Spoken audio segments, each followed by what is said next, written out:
Hello everyone and welcome back to Football Manager 2018 and what might be the final part of this experiment where we see what would happen if Edinburgh City were given £1 billion. Now last time we left off, you can see they had started to do well, winning a few Scottish competitions and finishing second a few times. And we were wondering whether we should give them more money or not, because when you look at their finances you can see they've still got 147 million and everything looks pretty decent. They've got a new stadium now. They are becoming a little bit sustainable, and so I did run it forward without giving them any more money or a sugar daddy, and unfortunately they just fell into mid-table and never got out of it. 20 years into the future they never reached second place again and just bounced around mediocrity in Scottish football. So I thought what we're going to do now is I'm actually going to give them the sugar daddy. I'm going to give them £1 billion and we're going to go forward a few years into the future. It might be 10, 20, I'm not sure. We'll just run it forward for a while and then see how they're doing. But that may well be the final part of this experiment, depending on what they achieve. And I genuinely do not know what they might do. We could go forward. So if you do want to see another part of this, and do drop a like on the video and we can maybe go forward one more time. But obviously that will depend on what happens in this part. And make sure to subscribe as well for the new part if it does come out in a few days time. Otherwise there will be a brand new experiment for you guys to sink your teeth into. So let's go forward and see what they've managed to achieve.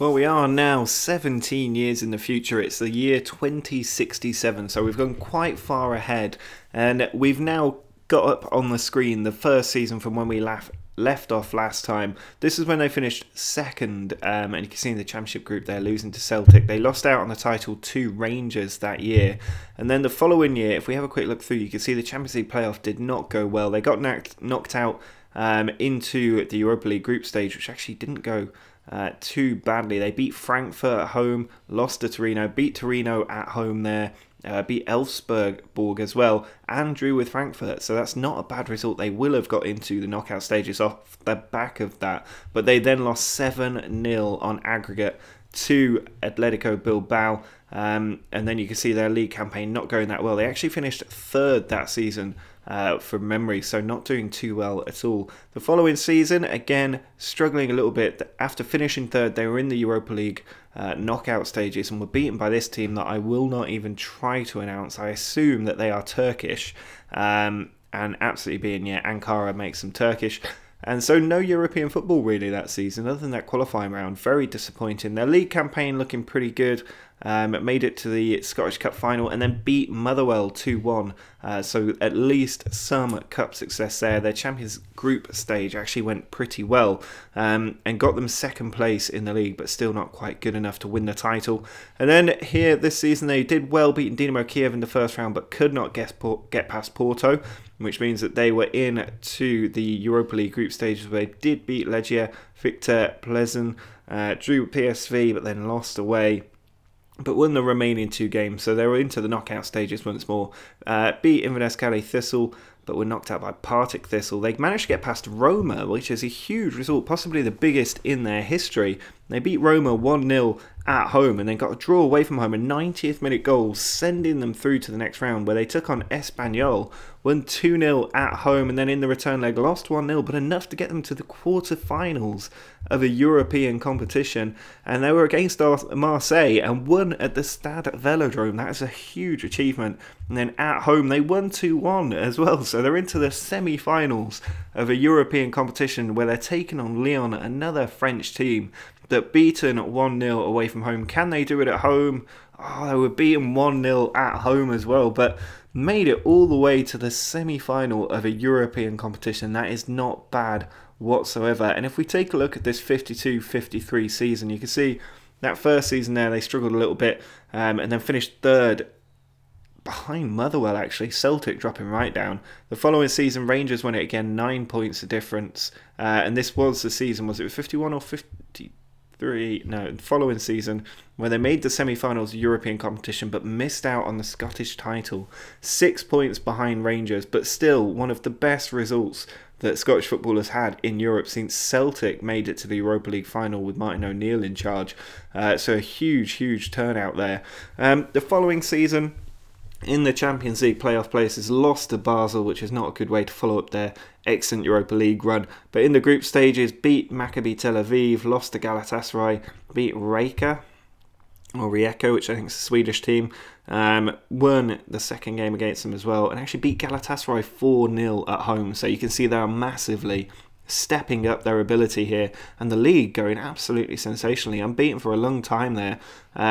Did lose to Zenit home and away in the knockout stages, so no repeat of their success from last season, but the league was absolutely fantastic, and I'm pretty sure they won the league that season based on that. Little preview for you there on the wrong screen.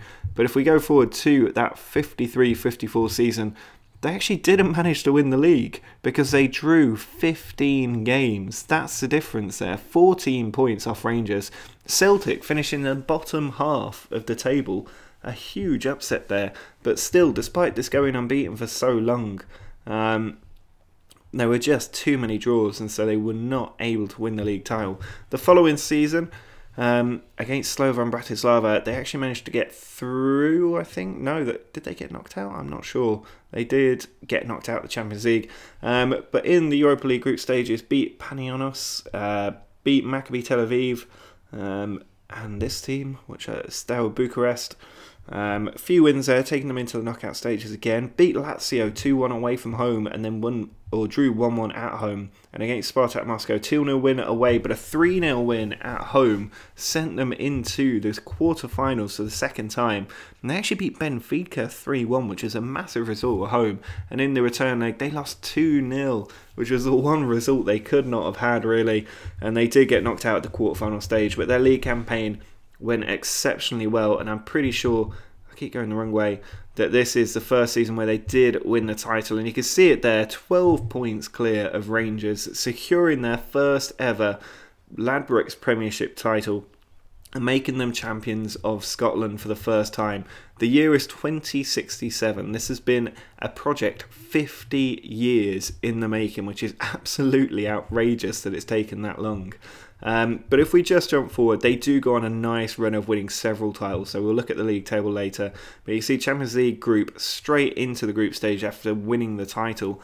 Lost to Sevilla, drew with Spartak Moscow, drew with Arsenal, but really a tough group for them. They did beat Spartak Moscow to get into the knockout stages again, where they actually got past Austria Vienna, beat Villarreal 3-0 away from home and 2-0 at home. So quarter-final stage again, where they drew with Bilbao at home 2-2 and won 2-0 away from home. So they're into the semi-finals of the Europa League for the second time. And they actually lost. Man United, what a tough draw to get. Lost 3-1 at home, 2-1 away. Means they did not make the final, but they did win the Scottish Cup, which is something at least. They also won the title that season, so doing the double for the first time. Won the Betfred Cup quarter-final, but went out in the semi-finals. In the Champions League group with PSG, they drew 1-1, 5-1 win over Rijeka. Lost to Liverpool, though, and drew after that. Drew with PSG, and then lost to Rijeka right at the end, which is quite disappointing. I'm not sure they'll make the quarterfinals, the knockout stages, but they did. And against AC Milan, drew 2-2, and in the return leg, actually won 1-0 in the San Siro. Against Inter in the next round, a tough one there. Lost 2-0 at home, won 2-1 away, but it was too little too late. A 69th minute goal for Inter doing the damage and knocking them out. But doing pretty well in the Scottish Cup before losing in the semis, and they did secure the title yet again. The following season, we're going to go through this a little bit quicker now. Champions League, they beat Galatasaray, but a tough Champions League group. Knockout stages, the Europa League did win 3-1 and 1-0 there. And actually went through against Espanyol to the quarterfinals, where they lost Inter away from home and won 3-2 at home, but the away goals sent Inter to the semi-finals of the Europa League. They did win another Scottish Cup. It's only really the Europa League that we're interested in now, so I'm just going to mess with these filters. So you can see here how their European campaigns have gone, because we know that they've done well in the league, and we'll have a look at the Scottish Cup later. But you can see their Champions League group actually went very, very well here. They beat Zenit St. Petersburg 1-0, lost to City away, but managed to beat Manchester City at home there, Afram getting 2 goals, beat Zenit 1-0, and drew with Basel, which was enough to get them into the next round, where they won 2-0 at home, despite having 2 men sent off against Napoli. Maybe if he hadn't been sent off, they could have done even more there, but lost 3-0, conceding 3 goals in the last half an hour, 2 in a minute from Thibaut Jean. Knocked them out of the Champions League at the first time they've been in the knockout stages of that competition. The following season, they actually did so well here. Look at this. They went unbeaten in the group with Dortmund and PSV, and then managed to get through with a 2-1 win over Porto at home there. And against Liverpool, won 2-0 at home in the first leg of the quarter-finals of the Champions League. This is how far they've come, but they lost 4-1 at Anfield. Not a good result there whatsoever, and taking them out of the competition. The following season, they struggled in their group and got knocked out into the Europa League, where they actually couldn't even get past Vitesse Arnhem, which is disappointing. Following season, again, knocked out at the group stage, but managed to beat Sparta Prague before losing to Sporting in the second round. We're nearly up to the present day here, so they need to progress quickly if they're going to win one of these competitions. Knocked out the group stage again in the Champions League, and then managed to get through to the quarter-finals before losing to Spurs 3-1 on aggregate. No European football the following season. I have no idea what happened there. And you can see here, back in the Champions League, must have won the title again, but knocked out by Bayern in the first Champions League knockout stage. The following season, Europa League was all they got in this after getting knocked out of the group stage, and they lost to Lyon, and it looks like it's probably a bridge too far here. They had to go through the Champions League playoff positions, but didn't qualify. Won every game in their group, beat Young Boys, but could not beat Roma because penalties were what decided it. And there you go, up to the present day. You can see they won so many titles through this period, from the year 2054-55 all the way to 64-65. They won a decade of titles there, which is a strong grip to have. They ended up finishing second this season before winning it. So I assume they didn't get into the Champions League that season or any European football because they failed financial fair play, which is quite interesting.